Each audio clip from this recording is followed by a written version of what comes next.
Сайн байцгаана уу хүүхдүүдээ. За өнөөдөр багш та бүхэндээ математик, монгол хэл, хүн байгаль, иргэний ёс зүйн боловсрол, аюулгүй амьдрах ухааныг хичээлүүдийг хамарсан нэгдмэл хичээлийг заахаар бэлтгэлээ. Эхлээд бүгдээрээ нэгэн эхийг уншицгаая. Нэгэн ууртай хэрцгийр тосгонд амьдрахаар болжээ. Цэвэр агаар, цэнгэг нуур, цэцэг навч алгалсан үзэсгэлэнт байгальтай сайхан газар ирээд тэрээр их л сэтгэл хангалуун байв. Нар шингэж үдэш боломгц нуурын тэртегээс мэлхийн вааглах дуугаач түүнийг шүнжин унтуулсангүй. Хөршөв хандан тэднийг чимээгүй болгохыг хүстэл би яаж чадах билээ хэмэв. Өнөөхөр уурлан мэлхийнүүдийг устгах гэжээ. Өгөн болохгүй шүү дээ. Мэлхийч бас дэлхийн эзэн. Бүх зүйл харилцан шүтэлцээтэй тул би таны үгийг биелүүлж чадахгүй хэмээн татгалзлаа. Ууртай ир өглөө нь босож ирээд нуурын намагдах бүх мэлхийг устгаж орхиод өнөө шинийг сайхан унтаж амрая да гэж бодлоо. Гэтэл тэр шөнө нь шумуул шугналдан түүнийг нүүр нүдгүй хазж орхив. Ууртай ир өвгний бүх зүйл харилцан шүтэлцээтэй гэж хэлсэн үгийн утгыг сая ухаарч буруу үйл хийсэндээ ихэд харамсжээ. За хүүхдүүдээ та бүхэн ихээ уншаарай.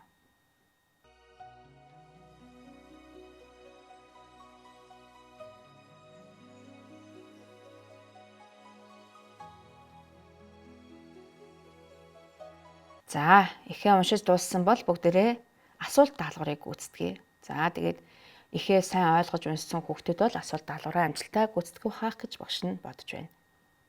За нэгдүгээр асуулт. Тосгонд хэн ирж амьдрахаар болсон бэ? За 4 хувилбартай хариулт байна. За 2 дугаар асуулт. Үдэш болоход нуурын тэртегээс ямар чимээ сонсогдсон бэ? За ууртай ирийн хашгирах чимээ, шумуул шунгналдах чимээ, мэлхий вааглах чимээ. За эдгээр 3-ын аль нь бол? 3 дугаар асуулт.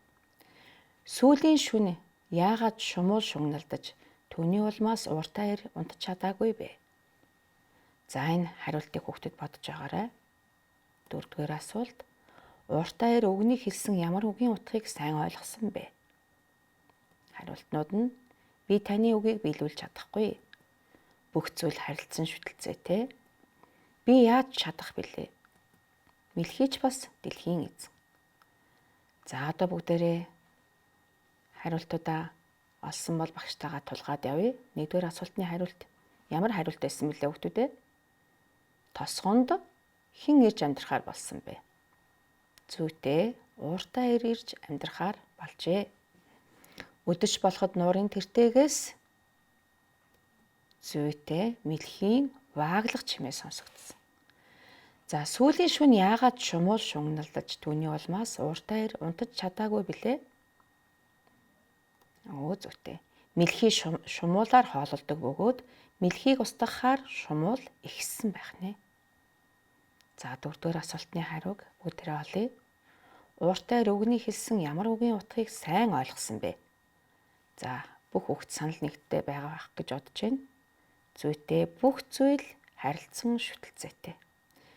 За тэгвэл өнөөдрийн бидний хичээлийн гол сэдэв бол бүх зүйл харилцан шүтэлцээтэй гэдэг сэдвийн дагуу өнөөдөр хичээлээ орох нэ хүүхдүүдээ. Бүх зүйл харилцан шүтэлцээтэй гэж яг юуг хэлэх вэ? За үүнийг мэдхийн тулд бүгдээрээ эргээд сэдв рүү оръё. За энэ мэлхий. За мэлхий юугаар хоололдог гэж сая хэлсэн мэлээ? Шумуулаар хоололдог. За шумуул бол одоо мэлхий зэрэг одоо амьтдын хоол болоо зогсохгүй. Шумуулаар одоо тухайн нуурын, тухайн усны одоо алхир бохирдолтой байна. Урсгал ус байна уу, тогтмол ус байна уу гэдгийг бас таньж мэдэж болдог гэдгийг бас хүүхдүүд бас ойлгох хэрэгтэй. За энэ зураг дээр юу байна хүүхдүүдээ? Хонь байна тийм ээ. За монголчуудын одоо эрхэлдэг гол аж ахуй, мал аж ахуй, 5 ушуу малалдаг монголчууд. За тэдний нэг бол хонь. За хонь бол юугаар хоолдог вүлээ хүүхдүүдээ? Өвс тэжээл эздэг зүйтэй. За тэгвэл хоньыг айлгадаг ямар нэгэн амьтан байдаг билүү? Зүйтэй чон. За чонноос одоо ганцхан хонь гэхгүй бүх төрлийн одоо ан амьтан айж имээдэг. За малчтын одоо хамгийн одоо айдаг одоо амьтан бол чон байх. За тэгвэл чоныг ер нь устгахчвал яах юм бэ? Чон байхгүй байвал ер нь байгальд ямар байдал үүсэх бол? За та бүхэн эргцүүлэн бодоорой. За энэ чон бол одоо агнсан ангаа идчихсэн ингээд байдалтай зогсож байна. За чон өвчтөй буюу сул дорой мал ба амьтныг иддэг. Ийм одоо онцлогтой амьтан байх. Үүгээрээ хэрв чон ховордвол амьтдын дунд халдварт өвчин дэлгэрч ихээр үрэгдэх аюултай байдаг тул чоныг зарим талдаа малын эмч гэж бас нэрлэдэг байх. За тэгвэл бидний мэддэг бас нэг одоо ойг эмчилдэг нэг амьтан байдаг санаж байна уу хүмүүстээ? Ямар амьтан бэлээ? За бүх хүүхэд 100% санал нэг байгаа бах. Энэ бол тоншуул. За тоншуул яагаад ойн эмч юм бол? Тоншуул яагаад ойг эмчилдэг гэж үздэг вэ хүмүүстээ? За энэ бол төөлөөр хорхой. Төөлөөр хорхой бол ой модыг дотроос нь идэж их хэмжээгээр устгадаг ийм аюултай амьтан байх нь тийм ээ. За үүнийг тоншуул маань модны гүнээс одоо шуугаараа тоншиж авч гаргаж идснээр ой маань эрүүлждэг байх. Тэгвэл тоншуул нэг найзтай гинэ. За тэр найзыг нь хэн гэдэг бол энэ одоо сэдвийг энэ одоо агуулгыг бид нар монгол хэлний хичээл дээр уншаад өнгөрсөн учраас хүүхдүүд маань санаж байгаа байх. За тоншуулын найз бол хөх бух гэдэг ийм хөөрхөн шувуу. За хөх бух тоншуулыг дагамтгай. Гэхдээ тоншуул түүнийг ерөөсөө тэр үздэггүй. Хөөдгүй. Харин ч бүр юу олдсноо өгдөг. Яагаад ингэдэг юм болоо? За энэ бол хөх буг харцаг ирэх үед тоншуулд түгшүүрийн дохиог өгдөг байх. Яагаад гэвэл харцаг тоншуулыг мод тоншиж байхад ар шил рүү нь цоо тоншиж одоо агнадаг учраас энэ аюулыг ирэхээс өмнө хөх бух тоншуулд анхааруулга өгдөг байх. За энэ сэдвийг бид нар уншаад өнгөрсөн ямар нэртэй сэдв байсан бэлээ хүмүүстээ санаж байна уу? Энэ бол найзын тус гэсэн их байсан шүү дээ. За тэгвэл ан амьтад альва амьтад хоорондоо найз болон бие биендээ дэм болж ингэж амьдардаг байх нь. Одоо та бүхэнд нэгэн сонирхолтой бичлэгийг үзүүлье.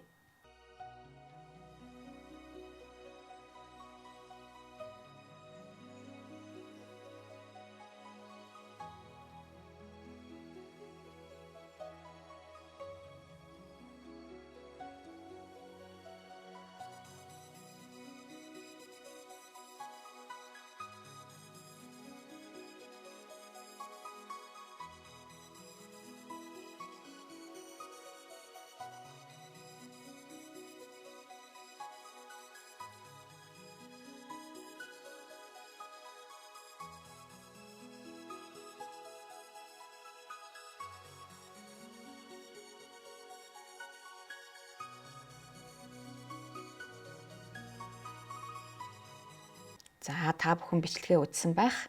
За сая бичлэг дээр байгаа матрын одоо шүдийг цэвэрлэж байгаа шувууг та бүхэн харж байна тийм ээ. Матар ерөөсөө тэр шувууг идэхгүй байгааз яагаад тэгж байгаа вүлээ? Зүйтэй матар бол махан идэгчтэй амьтан халуун оронд амьдардаг. За матны шүдэнд орсон шүдний завсраар орсон махны үлдэгдлийг тэр шувуу цэвэрлэж матрыг одоо өвчлөхөөс нь сэргийлж өгдөг. Ийм ачтай тустай амьтан байх нь ингэж амьтад бие биендээ дэм болж амьдардаг байх нэ. Хүүхдүүдээ өнөөдрийн хичээл маань Шинэ Монгол сургуулийн биологийн багш Лавгаасан багш маань зочноор оролцож байгаамаа. За Лавгаасан багш маань биднэрт одоо хүүхдүүд минь бүх зүйл харилцан шүтэлцээтэй талаар та дэлгэрэнгүй тайлбарлаж өгөөч гэж хүсэж байна таныг. За сайн байцгаана уу хүүхдүүдээ. Байгаль дээрх бүх зүйл харилцан шүтэлцээтэй байдаг. Та бүхэн дэлгэц рүү анхаарлаа хандуулно. Байгаль дээрх бүх зүйлс харилцан шүтэлцээтэй байдаг. Та бүхэн мэдээгээр буг хүний амьдарч байгаа орчин луу. За мөн цагаан зэрэг хүний амьдарч байгаа хот суурин газар руу орж ирж байгаа тухай сонсон бизээ. Эдгээр амьтад яагаад өвлийн хүүтэнд хүний амьдарч байгаа хот суурин газар руу орж ирсэн болоо? Та бүхэн юу гэж бодож байна вэ? Эдгээр амьтад өвлийн хүүтэнд өвс тижээлгүй болсон учраас хүний амьдарч байгаа газар руу орж өвс тижээл хоолоо хайж байгаа байна. Яагаад өвс тижээл хомсдсон бэ гэхээр хөрсний үржилшин багасж мөн хөрсний чийг багаснаас шалтгаалan өвс ургамал дачир урган ингэснээр хоол тижээл хомсджээ. Тэгвэл ургамал амьд биеийн хоол тижээл болохоос гадна амьдрах орчныг нь бүрдүүлж өгдөг гол хүчин зүйл юм. Та бүхэн энэ сайхан байгалыг харж байгаа ах тийм ээ. За энэ сайхан байгалийн гол бүрдүүлэгч нь ургамал юм байна шүү хүүхдүүдээ. За жишээ авч үзье. Ойд ихэнхдээ самар ургадаг. Та бүхэн ч гэсэндээ самран дуртай байх. За тэгвэл жирх хэрэм зэрэг амьтад маань 6-аас 10 кг самрыг өвлийн эдшиндээ нөөцлөдөг юм байна. Зэрлэг гахаа 2-оос 2.1 кг самрыг өдөрт идэж байж өвлийг давах боломжтой болдог байна. Баавгай өдөртөө 20-оос 30 кг боргоцоо идэж байж 100-аас 150 кг өөх хуримтлуулж ичээлэх боломжтой болдог байна. Хэрвээ хангалттай хэмжээний боргоцоо идэж чадаагүй бол баавгай маань өөхөө хуримтлуулж чадахгүй байдаг байна. Ингэснээр өвөл ичээндээ унтаж байгаад ходоод нүүлсэд сэрдэг байх. Сэрсэн баавгай хоол тижээл хайн хүн амьтны оромж руу очдог байна. За та бүхэн мэдээгээр баавгай хавар хүний гэр амьдарч байгаа орон сууц руу орсон тухай сонсч байсан байх те. Тэгэхээр баавгай маань өлсөөд ийм зүйл хийдэг байх нэ. Тэгвэл амьтдын хоол тижээл яагаад багасж байгаа юм болоо? Хүний санаатай болон санамсаргүй үйл ажиллагаанаас болоод амьтдын хоол тижээл багасдаг байна. За тухайлбал мод тайрах. За хүмүүс модыг тайрч барилгын материал болгон хэрэглэхээс гадна түлшиндээ хэрэглэдэг. За мөн уул уурхай газар тариалан эрхлэхийн тулд модыг тайрдаг байна. Ингэснээр байгалийн өвөрмөц бүтэц алдагдаж эхэлдэг байх нэ. За мөн дараагийн үйлдэл маань самар жимс түүх. Бид сонирхоод амттай болохоор нь самар жимс түүж иддэг боловч хэтэрхий их хэмжээтэйгээр түүвэл ойд амьдарч байгаа амьтад маань хоол тижээлийн дутагдалд орж эхэлдэг байна. За мөн хүний санамсар болгоомжгүйгээс үүдсэн дараагийн зүйл бол түүмэр байдаг. Хүн санамсаргүй болгоомжгүй байдлаас олж ойд хээрт түүмэр тавьдаг. Ингэснээрээ маш олон тооны ургамал шатаж амьтад орон байргүй хоол тижээлгүй болдог байна. Тэгвэл энэ хоол тижээл багасж байгаа орон байргүй болж байгаа шалтгаануудыг бид багасгаж болох болов уу? За бас нэг жишээ байна. Та бүхэн Монгол орны газрын зургийг дэлгэцэн дээр харж байна. Энэ бол 2014 онд судлаачдын гаргасан Монгол орны ургамлан бүрхөвчийн зураг байна. Судлаачдын дүгнэснээр нийт мал бэлчээрлэх талбай 65% нь байгалийн унган төлөвөө алдаж эргэлт буцалтгүй өөрчлөлтөнд орсон байна гэж үзсэн байх юм. Яагаад ийм өөрчлөлтөнд орсон юм бол? Үүнд бидний адгуулж хариулдаг 5 хушуу мал маань нөлөөлжээ. Та бүхэн диаграмыг хараарай. 2011 онд 32 сая толгой малтай байсан бол 2013 онд Монгол улс 45 сая толгой малтай болсон байна. Харин 2015 онд 51 сая, 2017 онд 66 сая, 2019 онд 70 сая гаруй малтай болжээ. Ингэж малын тоо толгой өссөнөөр бэлчээрийн ургамлуудыг маш ихээр идэх болж. Ийм учраас мал бэлчээрлэх талбайд ургаж байгаа ургамлууд эргэлт буцалтгүй өөрчлөлтөнд орж эхэлсэн байна. Өөрөөр хэлэх юм бол тэдгээр ургамлуудын зүйлийн тоо толгой багасж ургацын хэмжээ муудсан байна. Малын тоо толгойгоор ярил Монгол улсын нэг хүнд ойролцоогоор 23 мал ноогдож байна. За та бүхэн 2014 онд өвөл хавар малаа бэлчээхэд хэдий хэрэг талбай ашигладаг байсныг харж байна. Улаанаар тэмдэглэгдсэн эсгүүд бол аль хэдийн мал бэлчээд өвсийг нийцсэн учраас ашиглах боломжгүй талбайнуудыг харуулж байгаа юм. 100% ашиглагдсан талбай гэсэн үг. За тэгвэл 2018 онд эдгээр талбайн хэмжээ буурчин хүүхдүүдээ. Эдгээр талбайн хэмжээ харин ч бүр өссөн байгааг та бүхэн харж байгаа. Бэлчээрийг ингэж гамгүй ашигласнаар байгаль дэлхийд эргэлт буцалтгүй өөрчлөлт бий болж байгаа байна. Тэгвэл бид байгалаа хайрлан хамгаалах ёстой юу хүүхдүүдээ? Байгалаа хайрлан хамгаалахын тулд ямар арга хэмжээ авах ёстой вэ? Нэгдүгээрт хог хаяхгүй байх ёстой байна. Хөрсөө бохирдуулахгүй, ургамал ургах орчин нөхцөлөө бий болгож, усаа бохирдуулахгүй байх нь хүүхэд бидний хийж чадах хамгийн том зүйл байна. Дараагийнх нь хэрэглээгээ багасгах. Нэг удаагийн хэрэглээний гялгар зүйлсийг хэрэглэхгүй, харин ч олон удаа хэрэглэж болох зүйлийг худалдан авч өдөр тутамдаа хэрэглэх шаардлага бидэнд байгаа юм байна. Гуравт нь мод тарих хэрэгтэй байна. Мод тарьснаар байгаль дэлхийн маань сэргийх боломжтой шүү дээ хүүхдүүд. Та бүхэн энэ зургийг харж байгаа. Тожийн нарс маань 1990-ад оны үед галтан өмөрт өртөн хүмүүсийн буруутай үйл ажиллагаанаас шалтгаалan устдаж мөхийн эрмэх татсан байгаа. За тэгвэл хүмүүс маань модыг шинээр тарьснаар тожийн нарс маань буцаж сэргэн ийм сайхан ой болжээ. За тэгвэл бид мод зүйлийг тариад орхичих биш. Тарьсан ургамлаа сайтар арчлаж хэрэгтэй зүйлсийг нь өгөх хэрэгтэй. Жишээлбэл биологийн гаралтай бордоогоор барагдах шимэгч амьтдаас хамгаалах. За мөн тарьсан ургамлаа зэрлэг өвс ургамлаас хамгаалах хэрэгтэй байдаг бахнэ. За бид энэ зүйлийг хийж чадах уу хүүхдүүд? Тийм ээ, бид эдгээр зүйлийг хийж чадна.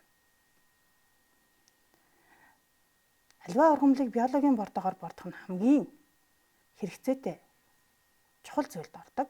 Тэгвэл чигийн улаан хорхоо маань биологийн дээд зэргийн бордоо үүсгдэг. Амьд бие юм. Чигийн улаан хорхооны дундаж жин нь 2.3-аас 3.2 г байдаг. Биеийн жингийнхаа талтай тэнцвүүч хэмжээний хоолыг өдөрт иддэг. Нийт идсэн хоолныхаа 50%-ийг гадагшлуулдаг. Чигийн улаан хорхоо маань ногооны хаягдлыг идээд ялгцсаа гаргадаг. Ялгцсанд нь ургамал урахад хэрэгцээтэй бодисууд ихээр байдаг. Ийм учраас чигийн улаан хорхоо маань байгалийн гаралтай дээд зэргийн бордоо үйлдвэрлэгч юм аа. Та бүхэн дараах бодлогыг багштайгаа нийлээд бодоорой. За лавгаасан багшийнхаа өгсөн бодлогыг бүгдээрээ уншъя. 3 г жинтэй 100 ширхэг чигийн улаан хорхой өдөрт хэдэн грамм ногооны хаягдал идэх вэ? За тэдгээр чигийн улаан хорхой хэдэн грамм ялцмаг үүсгэхийг тооцоолно гэсэн бодлогыг биднэрт бодуулахаар өгчээ. За бодлогынхаа өгүүлбэрийг уншиж ойлгосон байх гэж бодож байна. 1 ширхэг чигийн улаан хорхооны жинг бүгдээрээ бичье. 1 ширхэг чигийн улаан. За багш нь товчлоод биччихье. Чигийн улаан маань 3 г жинтэй. Тэгвэл 100 ширхэг чигийн улаан хорхой хэдэн грамм жинтэй байх вэ хүүхдүүд те?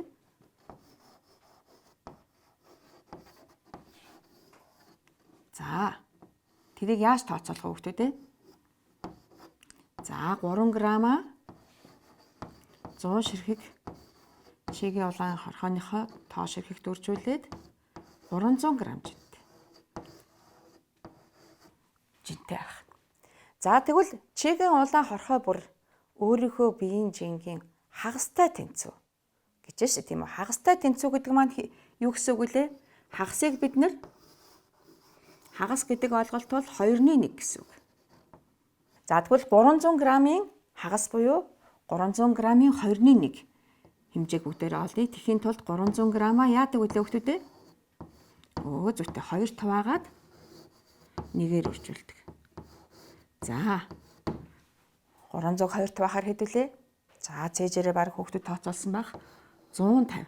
За нийлээд 150 г хоолыг за 100 ширхэг чигийн улаан хорхой маань идэх нь вэ? Нэг өдөрт. За тэгвэл энэ 150 г хоолныхоо 50%-ийг нь одоо эргээд ялгадас болгож гаргадаг. За тэр ялгадас нь одоо бордоо олдог гэж хэлсэн тийм үү. За тэгвэл 150 грамын 50%. За 50% гэдгийг бүгдээрээ тооцоолъё. Одоохондоо бид нар хувийг үзээгүй байгаа ч гэсэн хувь гэдэг бол 100%-аас нэг хэсгийг хэлдэг учраас 50% бол 100-ны 50 хэсэг буюу 100-ны 50 хэсэг маань одоо нөгөө бутархайгаа хураахаар энэ бол 2-ны 1-тэй тэнцүү гэж ойлгож болох. За одоо тэгвэл бүгдээрээ 150 г хоол тэжээлийнхээ 2-ны 1-ийг нь буцаагаад ялгадас суулгаж гаргадаг гэж тооцоолъё. Тэгвэл одоо яах вэ хүүхдүүдээ? 150 г-ийнхаа мөн 2%-ны 1-ийг нь олъё.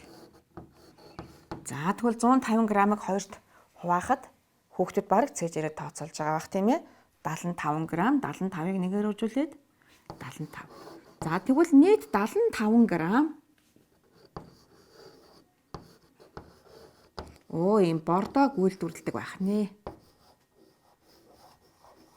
Энэ бол 100 ширхэг жигэн улаан хорхооны 1 өдөрт хийх үйлдвэрлэх бордооны хэмжээ байна. Тэгээд одоо олон жигэн улаан хорхоо тэжээх тусмаа их хэмжээний бордоог бас үйлдвэрлэж болно гэж хүүхдэд ойлгох нь байна. За өнөөдөр бид нэр бүх зүйл харилцан шүтэлцээтэй байдаг талаар хичээлийг үзлээ. За хүмүүс бидний буруутай үйл ажиллагаанаас шалтгаалan байгалийн харилцан шүтэлцээ алдагдаж үүний улмаас уур амьсгал хэрхэн өөрчлөгдөж байгаа талаар дараах бичлэгээс бүгдээрээ үзцгээе. Дэлхий бол амьд бие амьдрах таатай гариг билээ.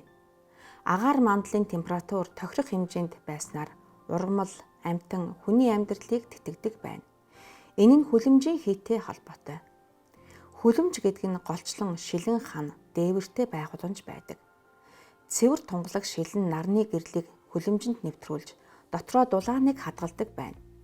Иймээс ургамал хүлэмжинд шөнийн сэрүүнд ч зарим газарт өвлийн хүйтэнд ч дулаан байх боломжтой юм байна. Үүний адилаар дэлхий ч дулаанаа барьдаг байх нэ. Дэлхий хэдий шилээр хүрээлэгдээгүй ч агаар мандал гэж нэрлэгдэх хийм бүрхөвчээр хүрээлэгдсэн байдаг. Өдрийн цагаар нарны цацраг агаар мандлаар дамжин дэлхийн гадаргыг дулаацуулдаг. Нар жаргасны дараа дэлхийн тухайн хэсгийн гадарг хөрж дулааныг агаарт буцаан ялгаруулдаг. Гэхдээ дулааны зарим хэсгийг агаар мандалдах янз бүрийн хий саатуулдаг байна. Эдгээр хий нь яг л шилэн хүлэмж шиг агаар мандалд дулааныг хоримтлуулдаг учраас хүлэмжийн хий гэдэг юм байна. Дэлхий дээрх амьд биед хүлэмжийн хий зохих хэмжээгээр хэрэгтэй байдаг ч хүний зарим үйл ажиллагаа хүлэмжийн хий ихсгэд нөлөөлж уур амьсгалыг өөрчилж байна. Жишээлбэл нүүрс, тос зэрэг шатах ашигт матмал хэрэглэх нь агаар мандал дахь хүлэмжийн хийг ихсгдэг. Нэмж ялгарсан хүлэмжийн хий агаар мандалд илүү их дулааныг хоримтлуулж дэлхийг дулааруулдаг юм. Мөн мал аж ахуйгаас гаргадаг маш их хэмжээний ялгацснаас хүлэмжийн хий ялгарч агаар мандалд дулааныг хоримтлуулдаг байна. Америкийн нэгдсэн улсад хүлэмжийн хийн 80% нь мал амьтны аж ахуйгаас үүдэлтэй гэнэ. Дэлхийн хэмжээнд хүнсний зориулалтаар жил бүр 56 тэрбум гаруй мал амьтныг өсгөн үржүүлдэг байна. Энэ нь дэлхийн хүн амын тооноос бараг 8 дахин илүү байна.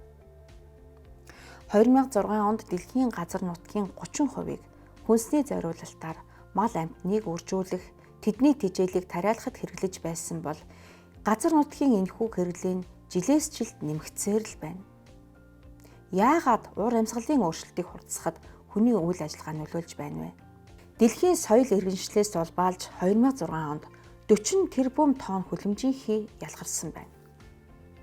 Галтуулыг байгальдах хүлэмжийн хий ялгаруулагч хамгийн том их үүсвэр гэж үздэг.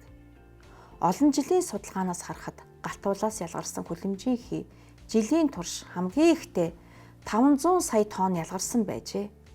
Гэтэл энэ нь соёл иргэншлээс улбаатай ялгарсан 40 тэрбум тонн хүлэмжийн хий 20% ч хүрэхгүй байна. Манай гаригийг вантай зөөрлвөл түүний усыг хэмжээнээс нь хэтрүүлэн хийж хальж асгаж байгаатай адилаар хүлэмжийн хий ялгарл маш их хэсээр байгаа билээ. Бид яагаад дэлхийн дулаар анхаарал хандуулах хэрэгтэй вэ?